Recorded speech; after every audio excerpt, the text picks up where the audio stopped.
Are my dad and mom's move finished? Ben decided on his own that we would live together without consulting me, and he didn't help at all. He never seems to want to listen to my opinion. He proceeds with things based on his own ideas and acts on his own. Even now, he only asked about the situation over the phone, but I don't even know where he is. I had been disappointed in Ben before, but it was thanks to that person that I finally made up my mind. Yes, it's all finished. I just moved into a high-rise condo myself. What? While hearing his surprised voice, I laughed with my son, Aaron, who was next to me. He had left everything up to me, so he hadn't noticed anything. What do you mean with a high-rise condo? A high-rise condo means just that. A high-rise condo. With that, I ended the call. The next day, Ben contacted me. Apparently, he had ended a trip with his beloved parents in the middle to come and see our house. There's nothing here. Where is the luggage? Where could it be? What do you mean, where could it be? For details, please ask that person directly. After saying that, I heard a voice of anger from the other end of the phone. I, Cindy, am a 57-year-old housewife. When I was younger, I worked in sales, where I was a top performer and secured many contracts, so I was relied upon in my department. However, I quit because Ben, who was once my boss and trainer, asked me to. After many talks and discussions we had together, Ben confessed as we were close in age, and after several years of dating, we got married. He asked me to quit my job and dedicate myself to the family, promising that he would never let me struggle, so I resigned upon marrying despite having many regrets. After that, at the age of 33, I gave birth to our son, Aaron, and it felt like I was leading a happy family life. Ben doted on Aaron very much, sometimes to the point of spoiling him, which often exasperated me. On the other hand, I didn't have a good relationship with my in-laws. Especially with my mother-in-law, Diane, with whom I often disagreed about how to raise Aaron, resulting in a strained relationship. It was around this time that Aaron went to university, became independent, and started living alone. Ben reluctantly agreed on the condition that he would visit regularly. After that, it was just the two of us. But Ben started diverting the money he used to spend on Aaron to his own parents. While there was nothing wrong with that, the continued purchase of luxury goods, trips, and gourmet food continued. Aaron didn't need them, so there was no problem. But my mother-in-law, who would take anything she could get, started to affect our finances. Ben, where is the $1,000 I left here? I used it because Mom said she needed a wallet.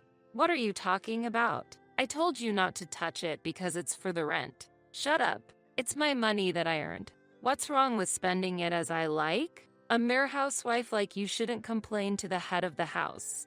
Whenever I say anything about money, Ben raises his voice in objection. Housewife, that's a term Ben often brings up during our arguments. You're the one who asked me to become a housewife. You being unemployed is a fact. If you can't earn, don't complain. If you hate me being unemployed, I'll go out and get a part-time job.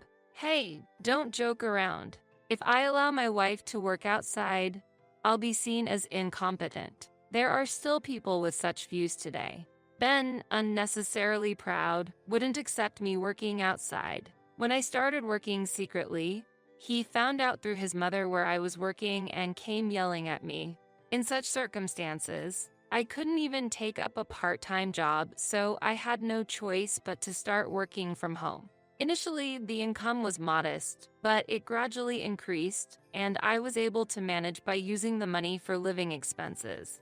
Honestly, if the income continues to increase, I might consider divorcing Ben. One day, when I was working from home, the doorbell suddenly rang. I wasn't expecting any visitors, but thinking it might be a delivery, I opened the door to find my mother-in-law standing there. Hi, is something wrong? Nothing's wrong, you shut in. She yelled as barged into the house. Again, this word shut in filled me with disgust. When I was working, my mother-in-law had told me to quit and become a housewife. But once I actually retired upon marriage, she started blaming me like this. Ben is earning money, and that's how you can live. Yet, you dare to defy your husband. She would not listen to me at all and kept attacking me until she was satisfied. Just when I thought I couldn't concentrate on work because of this situation. Diane, how many times do I need to say it? Stop bothering Cindy, darling. Cindy, I'm sorry that Diane is bothering you again. My father-in-law, Henry, had come to take my mother-in-law home. He has always been rational, and ever since he retired, he has been gardening while also keeping my overly assertive mother-in-law in check. He had returned from gardening today and, noticing my mother-in-law was missing, came over worried. I had received his help many times. When will I see my grandchild? My mother-in-law once asked. If you keep pressuring Cindy like that, she'll feel even less like having children. He had defended me when I was struggling with fertility issues and alleviated the pressure from my mother-in-law. And after Aaron was born, when my mother-in-law tried to take him from me, this child is a precious heir. I will raise him. Please give Aaron back. Then saying enough, my father-in-law rescued Aaron from her hands. He also scrapped the cohabitation plan that had been proposed at the time when he saw that my mother-in-law might become too intrusive. Ben had sided with his mother and wanted to live together, but thanks to my father-in-law firmly saying, "You're the husband.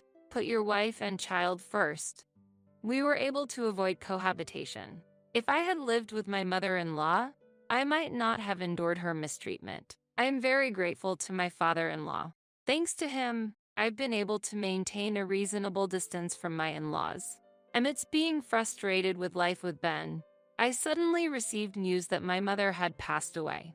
She had a chronic illness, and my sister had been caring for her. My father passed away early, and my mother hadn't touched the assets he left, resulting in a considerable inheritance for my sister and me. What will you do about your parents' home? Ben asked me. My sister has her own home, so she said she'd give it to me if I want it. How about moving to your parents' home then? He suggested while we were sorting out the inheritance. We currently live in a rented house, but my parents' home is quite old. Yes, how about moving after renovating it? I suggested. How will you fund the renovations? Ben asked. I'll use the inheritance, I replied. I haven't told Ben the specific amount of the inheritance. If he knew there was a large amount, he might give it to his mother. That's why I've only told him about the renovation costs. That shouldn't be a problem then, Ben agreed. I felt relieved inside. Moving to my parents' home would mean being long distance from my in-laws. That means I could also keep a distance from the problematic mother-in-law. With that in mind, I began actively preparing to move. The renovations were eventually completed, and I moved to my parents' home. What's this? I thought, because there were more boxes than expected. The moving company handled it, but I was surprised by the amount. While having my suspicions, I opened a box of unrecognizable luggage and found my mother-in-law's clothes inside. Ben, there's a box here packed with your mother's clothes. What's this all about? I asked. Did I forget to tell you? My parents and I are going to live in this house together. What? I was astonished. I was dumbfounded by this sudden announcement. Why do we need to live with my in-laws in my parents' house? I couldn't help but argue with Ben. I didn't hear anything about this. The renovation using the inheritance was meant for us to live together. Shut up. I've already decided. Ben raised his voice and pulled out a document. Holding the document, I was shocked. A divorce paper? If you oppose it, it's divorce. How will you live if you leave me, an unemployed woman? Ben said. The divorce paper already had Ben's signature on it. While I stood there stunned, Ben started packing his travel bag with clothes. Pack up the luggage and prepare for my parents' move by the time I get back. Wait, where are you going? I asked. I'm going on a little trip. I sold my parents' house, so I'll use that money. I'll stay at my parents' house for 2 or 3 days, then go on a luxurious trip for a week. Ben answered and left. I was left feeling the worst. The cohabitation was decided without my consent. He left the bothersome task of sorting things to me, and he went on a trip with his parents. At that moment, I decided to retaliate thoroughly.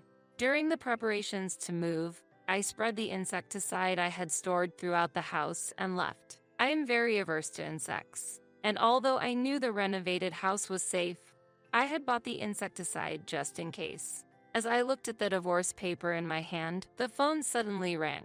That call led me to make a significant decision. Aaron, it's been a while. Mom, what's up? I contacted Aaron and received some help from him. 3 hours later, an unwelcome call from my mother-in-law came. You made me go through something terrible. What? It turned out that my mother-in-law had borrowed a spare key from Ben and entered the house without permission, just after I had spread the insecticide. And she almost fell from breathing in the air. She threatened at the end, I'll sue you. I felt it was karma.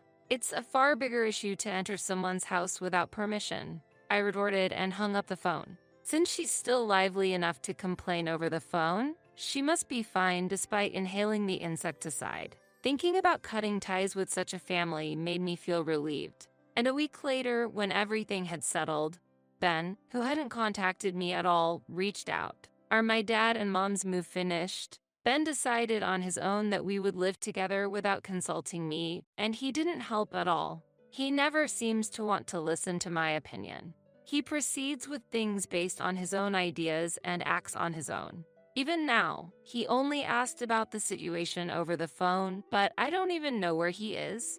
I had been disappointed in Ben before, but it was thanks to that person that I finally made up my mind. Yes, it's all finished. I just moved into a high-rise condo myself. War. While hearing his surprised voice, I laughed with my son, Aaron, who was next to me. He had left everything up to me, so he hadn't noticed anything. What do you mean with a high-rise condo? A high-rise condo means just that. A high-rise condo. With that, I ended the call. Finally, I was able to cut ties with Ben. My gratitude for the people who cooperated with Aaron was immeasurable. Thinking back, I headed to the sparkling new kitchen to prepare a special meal for Aaron. That day, when I told Aaron everything over the phone, he came to help right away. It's good you could come, but is work okay? No problem. I explained the situation, and they told me to go right away. Aaron works in real estate, and his company was started by a college senior. Since he had helped since his student days, it seems they understood immediately when he explained the situation. Mom, I need you to finish the contract today or tomorrow. I understand. So, I completed the necessary procedures, and I was able to move into the new high-rise condo. Today, as I was preparing for the celebration, Ben contacted me. Just imagining the reaction of my selfish husband and meddling mother-in-law when they visit the new home excites me. Hey, what's this? The next day, Ben contacted me. Apparently, he had ended a trip with his beloved parents in the middle to come and see our house. There's nothing here. Where is the luggage? Where could it be? What do you mean, where could it be? For details, please ask that person directly. After saying that, I could hear a voice of anger from the other end of the phone. Enough with the jokes. Ben let out a small scream. Hearing that voice and trying to suppress my laughter, Aaron appeared. Cindy, I'm sorry for the trouble my family has caused. Soon after, I heard my father-in-law's voice from the other end of the phone. They seemed to be on speaker, and I could faintly hear Ben and my mother-in-law's voices as well. It's okay. You supported me. What's that? Explain. I sent your luggage to another location. The day Ben left the house, it was my father-in-law who contacted me. He first apologized for not being able to stop the unilateral actions of Ben and my mother-in-law. Then he said he would handle them and decided to send their luggage to the specified address. Thanks to the movers arranged by my father-in-law, the luggage transfer went smoothly. So, what will happen to this house? After explaining everything, I heard Ben's voice of confusion. I sold that house. What? You sold it? Why would you do something like that on your own? That house was inherited by me. My sister didn't want it, so she agreed it was okay to sell, and I decided to sell it. What's the problem? The house was well located and had been beautifully renovated, so it quickly found a buyer. In fact, Aaron Sr. liked it and immediately offered to buy it. As a result, the house was already owned by its new owner. Isn't that a bit too selfish? Ben, which mouth of yours can say such things? It was you who decided everything without listening to Cindy's opinion. Now I will show you where you two will live. Wait a moment. What do you mean by you two? I've had enough of Diane. Hopefully, this way you'll understand. In the calm yet stern voice of my father-in-law, I could sense my mother-in-law's surprise. She was probably under my father-in-law's sharp gaze. Dad and Grandma, you're underestimating Mom too much. At that moment, Aaron, standing next to me, said as calmly as my father-in-law, I've heard everything from Mom. Why should my mom, who renovated the house after receiving it from Grandma and Auntie, have to give it to you guys? Dad, you must know how Grandma has been treating Mom. Despite that, why would you consider living together? Aaron, that's no way to speak to your father. Father? Just giving orders and expecting obedience. Is that what a father does? You ignored Mom's opinions, and sometimes mine too, didn't you? Honestly, I don't want to be a father like you, and I don't want my loved ones to meet people like Grandma. The direct words from Aaron, whom they had doted on, left them speechless. After that, I could hear my father-in-law sighing on the other end of the phone. I'm truly sorry, Cindy, he said, and then he ended the call. Just before the call ended, I heard surprised voices from Ben and my mother-in-law. With that, my father-in-law will probably handle those two. By the way, this high-rise condo is really wonderful, isn't it? Yes, I was hoping I could live here someday. The purchase of this high-rise condo was smoothly financed with the money from selling the house, my savings from when I was single, and the remaining inheritance.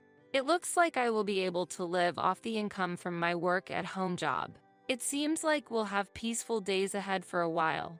You know, I actually valued Mom over Dad because you taught me proper things, even though you were strict. According to Aaron, while Ben would buy him anything he wanted, he seldom provided strict guidance and rarely listened to him. Even when he talked about school, Ben would just say I see and not engage seriously, always suggesting, let's go shopping next holiday, only wanting to go where he wanted. More than Ben, it was important for me to listen carefully, sometimes scold him, and seriously consider his future. It's true that since Aaron got through his rebellious phase, he occasionally gave Ben cold looks. Also, I remember when Ben was criticizing me, Aaron would intervene as if to protect me, saying, that can wait. We have something important to discuss now. Children are more sensitive to their parents' actions than we might think. Every time Dad said something to you, Mom, he would insult you for being unemployed. So, I decided to send money to help you. Huh? I hadn't heard about that. I heard it from Grandpa. Apparently, all the money I sent ended up going to Grandma. My father-in-law had long suspected my mother-in-law's extravagant lifestyle. Indeed, Ben was sending her travel vouchers and gourmet food, but that wasn't all. Aside from that, my mother-in-law was frequently enjoying luxury lunches and shopping. The gifts Ben sent every month couldn't possibly explain it all. Despite this, the shared savings remained untouched. Turns out that all the remittances from Aaron were being taken by Ben and passed directly to my mother-in-law. I can't believe it. Knowing that, I've decided I don't want anything more to do with Dad. Aaron's expression was stern, clearly indicating his resolve. He seemed to be at the peak of his anger. I no longer intend to support Dad, and Grandpa said he's going to divorce Grandma. That's right. As Aaron said, my father-in-law proceeded with the divorce from my mother-in-law afterward. My mother-in-law tried to cling to my father-in-law, but he was fed up with her and Ben's self-centered actions and coldly pushed them away.